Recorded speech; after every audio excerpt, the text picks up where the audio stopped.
अब यो वास्तविक सत्य सृष्टिको सत्यलाई आज यस ठाउँमा व्यावहारिक तवरले यसलाई प्रमाणित गरिरहेका छौँ र यसलाई जब हामी माटो दिन्छौँ यस सत्यलाई हामी स्वीकार गर्दछौँ कि मानिस माटोबाट बनाइएको हो।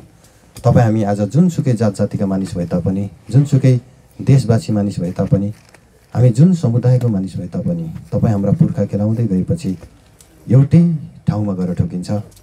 त्यो एउटै मानिसको नाम, सुरुको मानिसको नाम हो आदम। अनि जुन आदममा तपाईँ हामी मानिस जाति सृष्टि गरिएका हौँ। त्यसै कारण परमेश्वरको वचन बाइबलमा भनेको छ हामी आदममा, पुरानो आदममा हामी मर्यौँ, अर्थात् हामी अब फेरि नयाँ आदममा हामी जिलाइन्छौँ भनेर परमेश्वरको वचनमा 1 कोरिन्थी 15 अध्यायमा यसरी चाहिँ लेखिएको छ।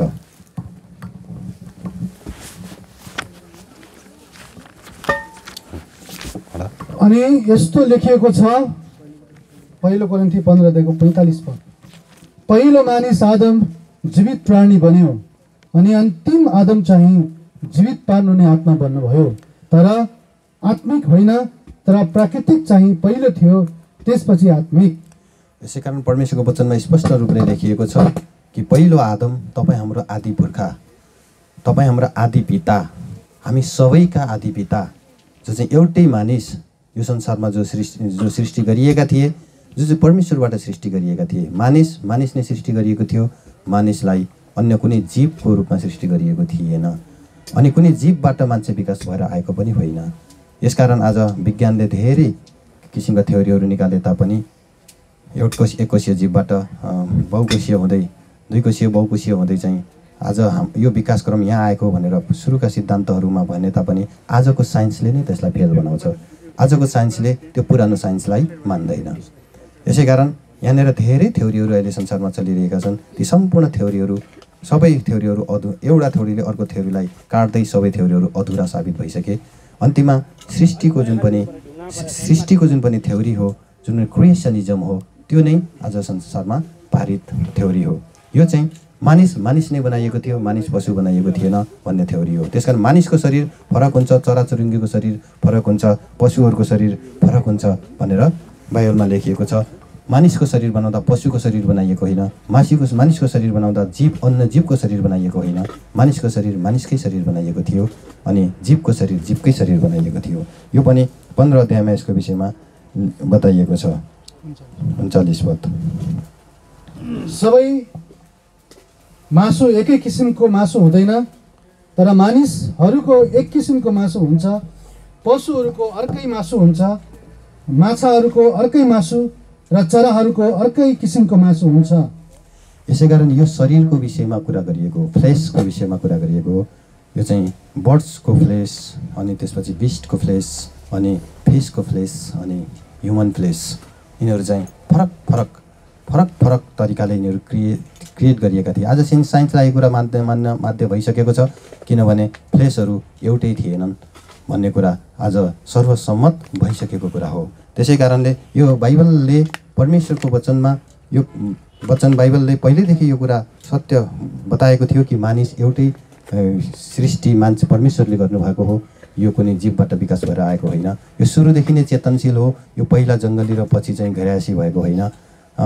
यसै कारण मानिसलाई सुरुदेखि नै परमेश्वर दिनुभएको, सुरुदेखि नै व्यक्तित्व दिनुभएको, सुरुदेखि नै आचरण दिनुभएको, सुरुदेखि नै अनुशासन दिनुभएको, सुरुदेखि नै मान्छेलाई परमेश्वरले मानवता दिनुभएको हो। यसै कारण मानिसलाई मानिस भनिएको हो। यसको नाम मानिस हुनेछ, अर्थात् यसको नाम आदम हुनेछ।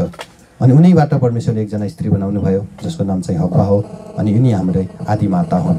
आज जसरी हाम्रो दाजु बलबहादुर र उहाँको फ्यामिलीको जुन पनि आमा यहाँ, जसको पार्थिव शरीर हामीले यसमा लिएर आएका छौँ, यो चाहिँ उहाँहरूको आमा।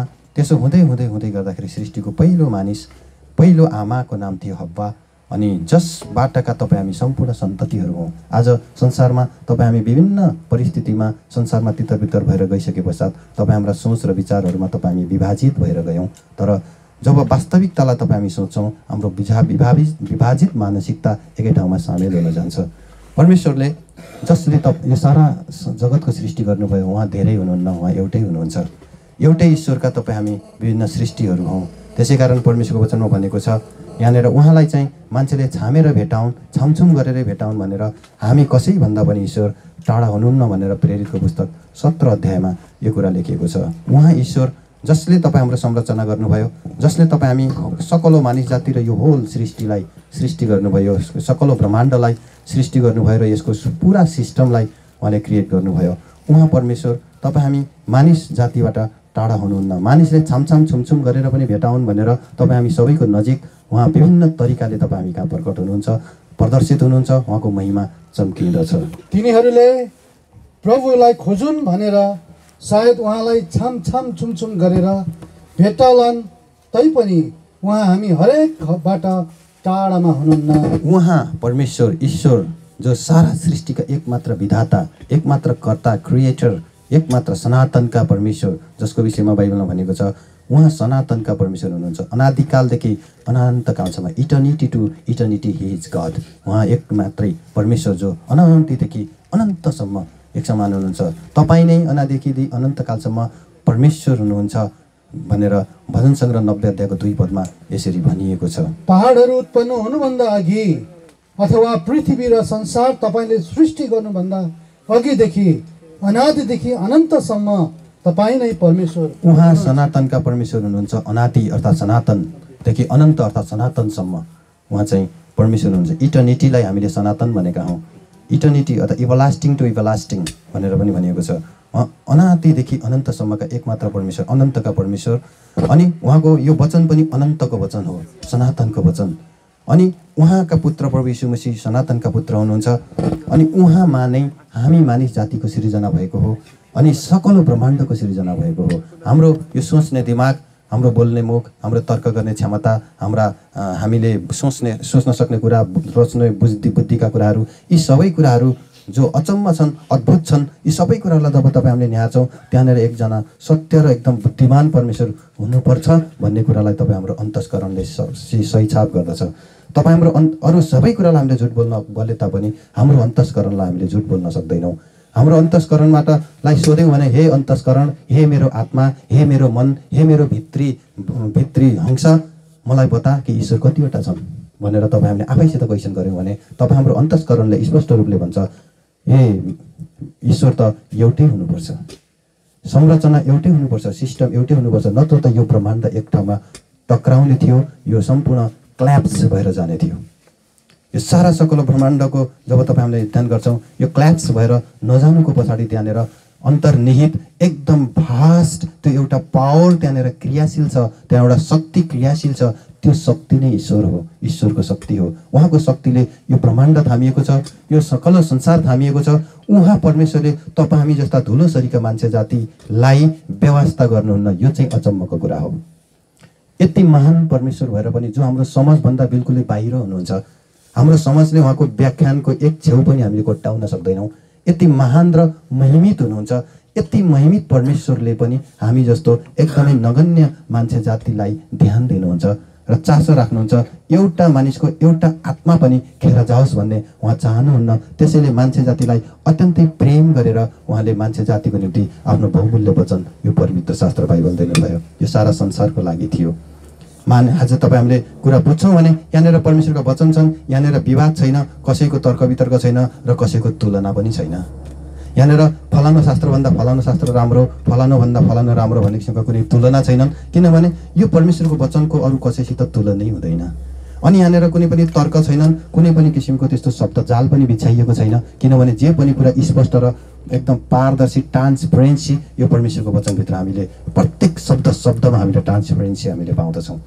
यसै कारण परमेश्वरको वचनले अनुसार अझ हामी यो मिट्टी दिन गइरहेका छौँ। यो वास्तविकता के हो त भन्दाखेरि तपाईँ हामी जानी बुझेका मान्छेले पनि एउटा कुरा खोजी गऱ्यौँ भने मानिसको शरीर केबाट बनेको छ त भनेर यसलाई चाहिँ विच्छेदन प्रक्रियामा हामी गयौँ भने यसको विच्छेदन प्रक्रियामा चाहिँ हामीले त्यहाँनिर 16वटा तत्त्वहरू फेला पार्छौँ। 5वटा तत्त्व होइन, 16वटा तत्त्वहरू फेला पार्छौँ। ती 16वटा तत्त्वहरू संसारमा भएका तत्त्वहरू हुन्। ती तत्त्वभन्दा बाहिर मानिसको शरीरमा अर्को कुनै पनि एक्स्ट्रा तत्त्व छैन, अतिरिक्त तत्त्व त्यहाँनिर छैन। अनि ती 16वटा तत्त्व जो मानिसको शरीरमा विद्यमान छन्, ती 16वटा तत्त्व माटोमा पनि तिनै सेम जस्ताको तस्तै तत्त्वहरू माटोमा पनि छन्। यसको मतलब हो माटोको जुन पनि प्रकृति र मानिसको शरीरको प्रकृति त्यो सेम छ, त्यो मिल्दछ, त्यो चाहिँ कुनै पनि किसिमले अकाट्य छ। माटोको प्रकृति र मानिसको शरीरको प्रवृत्तिमा चाहिँ यदि हामीले त्यहाँनिर व्याख्यान गऱ्यौँ भने त्यहाँनिर विवाद आउँदैन। यसकारण अन्तिममा गएर यो कुरा प्रमाणित हुन्छ कि मानिसको शरीर विच्छेदन पश्चात यो माटोमा हाल्नु चाहिँ हामीले विच्छेदनको निम्ति हाल्छौँ। यो शरीर विच्छेद भएर जान्छ, माटोमा विलिन भएर जान्छ, माटोमा मिलिन भएर जान्छ अनि माटोका तत्त्वहरूसँग यी तत्त्वहरू चाहिँ म्याच खान्छन् अनि त्यो चाहिँ माटोमा चाहिँ सामेल भएर जान्छ। यसै कारण बाइबलमा भनेको छ माटोको शरीर माटैमा मिल्दछ। हामीले जलायौँ भने तापनि त्यो खरानी पनि अन्तिममा माटोमै गएर परिणत हुने हो। त्यसै कारणले यहाँनिर एउटा कुरा के छ भन्दाखेरि हामीले किन गाड्दछौँ, किन हामीले माटो दिन्छौँ, किन हामीले अरू अन्य काम गर्दैनौँ, किन एउटा मानिसको शरीरलाई त दफन गर्नु जरुरी छ भन्दाखेरि यो चाहिँ सृष्टि गरेको वास्तविक सत्यको घोषणा गर्नु हो। मानिस माटोबाट बनाइएको थियो, यसै माटोमा नै उसको आदर हुन्छ। एकजना मानिसले भनेका थिए, एकजना मानिसले भन्दै गर्नुहुन्थ्यो, मानिसले जमिनको विषयमा यो मेरो जमिन त्यो मेरो जमिन भन्दै जमिनको दावा गर्छ, मेरो घडेरी तेरो जग्गा तेरो यो भनेर मान्छेले दावा गर्छ, झगडा पनि गर्छ, धेरै केसहरू पनि लडिन्छन्। तर वास्तवमा यो कुरा मान्छेलाई थाहा छैन कि जमिन मानिसको होइन, मानिस चाहिँ जमिनको हो भनेर। कसरी मानिस जमिनको हो? मानिस जन्मिनुभन्दा अगाडि उसको अस्तित्व थिएन, मान्छे जन्मिसकेपछि पनि उसको अस्तित्व जमिनमा गएर सीमित हुन्छ। अनि जमिनले भन्छ, मानिसले भन्छ त मेरो हो, जमिनले भन्छ होइन त मेरो हो। आखिर तैँले जति फुर्ती गर, त जति गरी उफ्री, जतिसुकै तैँले आफ्नो ज्ञानको ताजुब मचा, आखिर तँलाई म कहीँ आएर बस्नुपर्ने हो, त मेरो होस्, मेरो हातबाट फुत्केर त कहीँ पनि जान पाउँदैनस्। यसै कारण मानिसको शरीर, यो शरीरमा जति कलकलाउँदो भए तापनि, जति सुन्दर भए तापनि अन्तिममा माटोको वास्तविकतामा आएर मिल्दछ। माटो हो, माटोमा सामेल हुनुपर्छ। तपाईँ हाम्रा सम्पूर्ण किसिमको आडम्बर, हाम्रा घमण्ड, हाम्रा विचारहरू त्यहाँ गएर चाहिँ विलिन हुन्छन्, हाम्रा डिग्रीहरू पनि त्यहीँ गएर विलिन हुन्छन्। अनि यो माटोभित्रको विच्छेदन प्रक्रियाले तपाईँ हामीलाई यो कुरा भन्दैन कि तिमी चाहिँ बढी पढेका मान्छे हो, तिमी ठुलो खानदानका मान्छे हो, तिमी बढी रवाफिला मान्छे हो, तिमी चाहिँ ठुला नेता हो, तिमी चाहिँ ठुला एकदम यस्तो किसिमको प्रतिष्ठित मान्छे हो। त्यसै कारण तिम्रो विच्छेदन प्रक्रिया छुट्टै खालको हुन्छ भनेर माटोको विच्छेदन प्रक्रियाले त्यो कुरा चाहिँ भन्दैन। त्यसै कारण अब यो माटोमा विच्छेदन गर्नको निम्ति हामी मिलान गराउन हामी गइरहेका छौँ शारीरिक वास्तविकतालाई, अर्थात् हाम्रो शरीरको वास्तविकता। तर आत्माको विषयमा चाहिँ आत्मा यहाँ छैन। उहाँ जो बितेर जानुभयो आमा, उहाँको पार्थिव शरीर मात्रै यस ठाउँमा छ, उहाँको आत्मा यहाँनिर छैन। अब हामीले उहाँलाई पुकारेर बोलायौँ भने पनि उहाँले सुन्नुहुन्न, उहाँ चाहिँ संसारबाट बिदा भएर गइसक्नु भएको छ। अब उहाँलाई भेट्ने कुरा मात्रै बाँकी रहन्छ, उहाँको बाटोबाट हामी जाने कुरा बाँकी रहन्छ। उहाँ हामी कहाँ फर्केर आउनुहुन्न। बाइबलमा यसरी लेखेको छ, अब म उस कहाँ जानेछु तर ऊ म कहाँ फर्केर आउने छैन, म त्यो बाटो भएर जानेछु तर ऊ मेरो बाटो भएर आउने छैन। यसै कारण गइसकेको व्यक्ति अब मेरो बाटो भएर आउँदैन। हामीले पुकार्यौँ भने पनि आउँदैन। हाम्रो शोकमा उहाँ शोकित हुनुहुन्न, उहाँ त आनन्दमा प्रवेश गरिसक्नु भयो। हामी शोकित छौँ, हामी निराश छौँ। हिजोसम्म देखेको आमालाई अब त्यो अनुहारलाई फेरि एकछिनपछि हामी देख्दैनौँ। एक किसिमले थाहा पर्दछ। यहाँ नजिकै एउटा यो बनाइएको छ, त्यो मेरो आफ्नै आमाको थियो। यहाँ भर्खरै राखिएको थियो, मेरो आफ्नै बाबाको थियो केही समय अगाडि। उहाँको नाम चाहिँ लालबहादुर छेत्री थियो, तलतिर गङ्गा कुमारी छेत्री मेरो आमाको थियो त्यो चाहिँ है। केही समय अगाडि मेरो बाबालाई मैले यसै देख्थेँ, अझै उहाँको अनुहार सम्झिँदा कता होइन कि जस्तो कता भनौँ जस्तो लाग्छ। तरै पनि उहाँ गइसक्नुभयो। उहाँको बाटोबाट अब म पछ्याउँदै जाने हो, उहाँ म कहाँ फर्केर आउनुहुन्न। म कराएर पनि हुँदैन, म रोएर पनि हुँदैन, म चिच्चाएर पनि हुँदैन। मैले मेरो कर्मको प्रतिफल बुझाउनु पर्ने हो, मेरो कामको प्रतिफल बुझाउनु पर्ने हो। अनि मैले उहाँको निम्ति गरिदिने कुरा केही पनि बाँकी रहेन अब, किनभने उहाँले आफ्नो निम्ति जो गर्नुभयो, मेरा निम्ति गरिदिनु भयो, हाम्रा निम्ति गरिदिनु भयो। यहाँ आमाले पनि यहाँका छोराछोरीको निम्ति, नाति नातिनाको निम्ति गरिदिनु भयो। अब नाति नाति र छोराछोरीले उहाँको निम्ति हिजोसम्म केही गर्न सक्नुहुन्थ्यो, अब योभन्दा अगाडि केही पनि गर्न सकिँदैन। हामीले गरौँला, हाम्रा संस्कारहरू गरौँला, धेरै कुराहरू गरौँला, त्यो त समाजमा चलिआएका कुराहरू गरौँला, र पनि अब उहाँले केही पनि हामीबाट पाउनुहुन्न, किनभने उहाँले आफ्नो कर्मको प्रतिफल बुझाउने हो। परमेश्वरको वचनमा स्पष्ट रूपले बताइएको छ, प्रत्येक मानिसलाई दिने त्यसको काम अनुसारको प्रतिफल मसँग बाँकी छ। हिसाब बुझाउनको निम्ति मान्छे यस ठाउँबाट जानु पर्दछ। त्यही कुरा तय गर्नको निम्ति यो संसारमा मान्छे आउनु परेको थियो। र यो संसारमा आएर मान्छेले आफ्नो काम र अनुसारको सबै कुराहरूको लेखाजोखा गर्नुपर्छ। अनि यो संसारबाट बिदा भइसके पश्चात त्यो मान्छेले हिसाब दिनुपर्ने हुन्छ। त्यही वास्तविकतालाई हामी यहाँनिर बताउँदैछौँ। यहाँनिर बाइबलमा भनिएको छ, यो चाहिँ अनादरमा छरिन्छ, यो चाहिँ आधारमा एक दिन बौराइन्छ। के यतिमै यसको अन्त्येष्टि भएर जान्छ? होइन। परमेश्वरको वचनले अर्को आकर्षक कुरा गरिरहेको छ। परमेश्वरको वचनले अर्को एकदम महत्त्वपूर्ण कुरा गरिरहेको छ। त्यो महत्त्वपूर्ण कुरा के हो भन्दा हुँदी मरिजानेहरू विनाशमा गएका छैनन्, उनीहरू नाश भइरहेका छैनन्, तर उनीहरू एउटा आशामा रोपिँदैछन्, किनभने एउटा त्यो आशामा बिउताइनको निम्ति भनेर यहाँनिर 43 पददेखि अगाडि 15 अध्यायमा लेखिएको होला पहिलो कोरिन्थीमा। मरेकाहरूको बौरी उठाउने यस्तै प्रकारको हुन्छ, विनाशी दशामा छरिन्छ, अविनाशी दशामा बौराइन्छ, अनादरमा छरिन्छ, महिमामा बौराइन्छ, दुर्बलतामा छरिन्छ, सामर्थमा बौराइन्छ।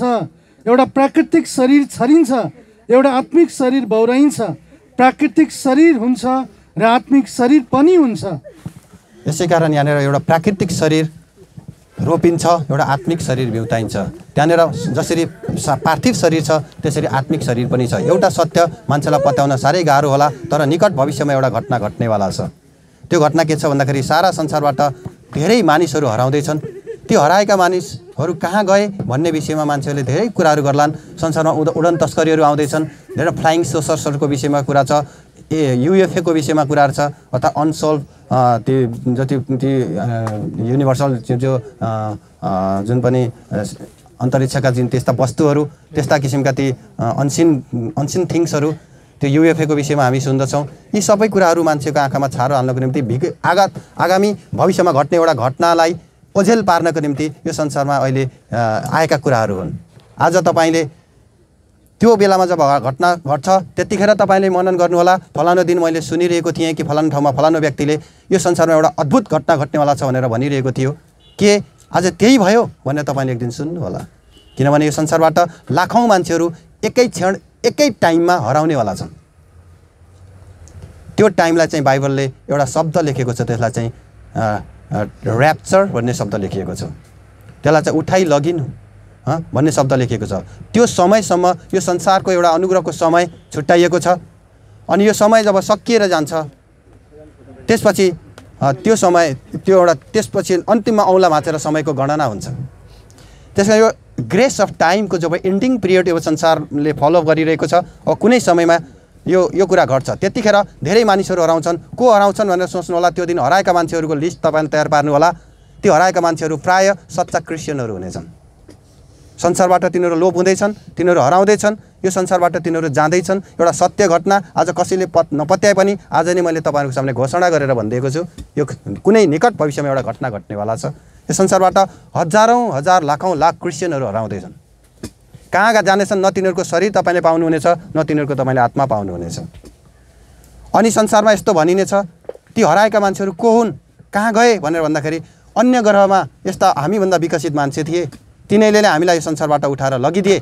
यहाँ यो संसारबाट धेरै मान्छेलाई तिनीहरूले किडन्याप गरेर लगे भनेर एउटा झुटा सान्त्वना हामीलाई दिइनेछ, तर त्यो कुरा सत्य हुने छैन।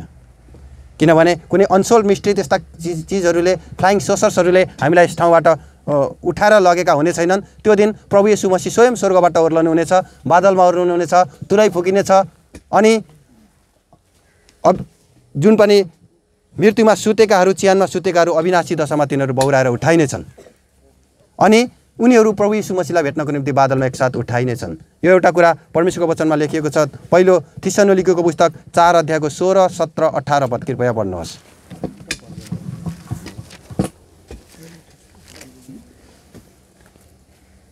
किनकि प्रभुको वचनद्वारा हामी तिमीहरूलाई यो भन्दछौँ, हामी जो जीवित छौँ र प्रभुको आगमनसम्म रहिरह्यौँ भने हामीले कुनै रीतिले पनि सुतेकाहरूलाई उछिन्ने छैनौँ। किनकि प्रभु आफै चित्कारसित, प्रधान स्वर्गदूतको आवाज र परमेश्वरको तुरैसित स्वर्गबाट ओर्लनु हुनेछ, अनि ख्रिस्टमा मरेकाहरू पहिले बौरेर उठ्नेछन्। त्यसपछि हामी जीवित र रहिरहेकाहरू प्रभुलाई हावामा भेट्नका निम्ति उनीहरूसित एकसाथ बादलमा उठाइनेछौँ, अनि यसरी हामी सधैँ प्रभुको साथमा रहनेछौँ। यो घटना त्यो दिन घट्नेछ र धेरै मान्छेहरू हराउनुको रहस्य यो हुनेछ। यसै कारण परमेश्वरको वचनले स्पष्ट रूपले यो कुरा बताएको छ कि एक दिन यस्तो घटना घट्दैछ।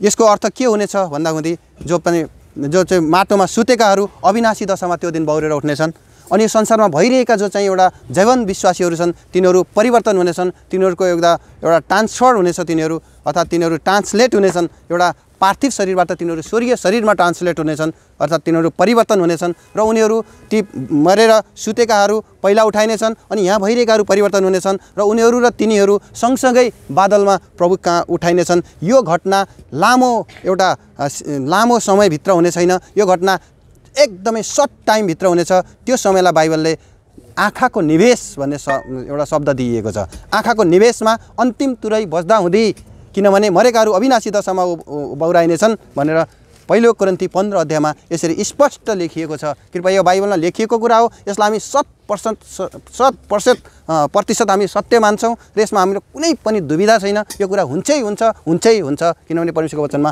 भनिएको छ। अब भाइहरू हो, म यो भन्दछु, रगत र मासु परमेश्वरको राज्यको हकदार हुन सक्दैन, न त अविनाशीको हकदार हुन सक्दछ। हेर, एउटा रहस्य म तिमीहरूलाई बताउँछु, हामी सबैजना सुतिजाने छैनौँ, तर हामी सबै बदली हुनेछौँ। एकैछिनमा आँखाको झिमिकमा आखिरी तुरै बज्दा हुँदी, किनकि तुरै बज्नेछ र मरेकाहरू अविनाशी दशामा बौराइनेछन् र हामी चाहिँ बदली हुनेछौँ। हामी चाहिँ रहिरहेकाहरू बदली हुनेछौँ र सँगसँगै थिस्सलुनीको पत्रमा भनेअनुसार हामी सँगसँगै भेट्नको निम्ति जानेछौँ।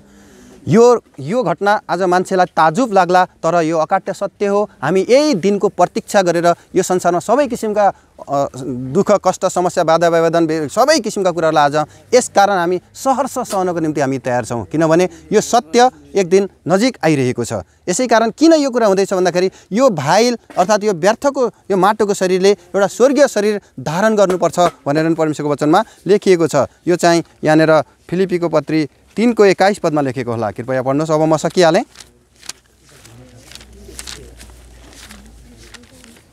जसले जुन प्रभावशाली कार्यद्वारा सबै कुरा आफ्नो बसमा पार्न सक्नुहुन्छ, त्यही कार्य अनुसार उहाँले हाम्रो दिनहीन शरीरलाई बदली गरिदिनु हुनेछ र यो उहाँको महिमापूर्ण शरीर जस्तै बनाइनेछ।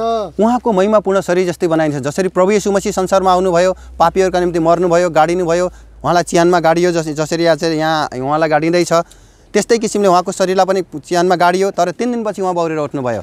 अरू मानिस त 3 दिनमा बौरेर उठ्दैनन्, तर उहाँ प्रभु येशू मसीह पूर्ण भविष्यवाणी अनुसार नै तेस्रो दिनमा उहाँ चाहिँ बौरेर उठ्नुभयो र जिउँदै स्वर्गको राज्यमा जानुभयो। र त्यो उहाँको जुन पनि बौरी उठेको सेकेन्ड शरीर थियो, त्यो शरीर चाहिँ त्यो हेभेनली शरीर थियो, त्यो स्पिरिचुअल बडी थियो, त्यो चाहिँ अनक्रप्टेबल बडी थियो, त्यो चाहिँ नाश नहुने बडी थियो। त्यही बडी अब पुनरुत्थित बडी हो। त्यो बडी प्रत्येक जैवन विश्वासीले पनि पाउनुपर्छ। यस कारणले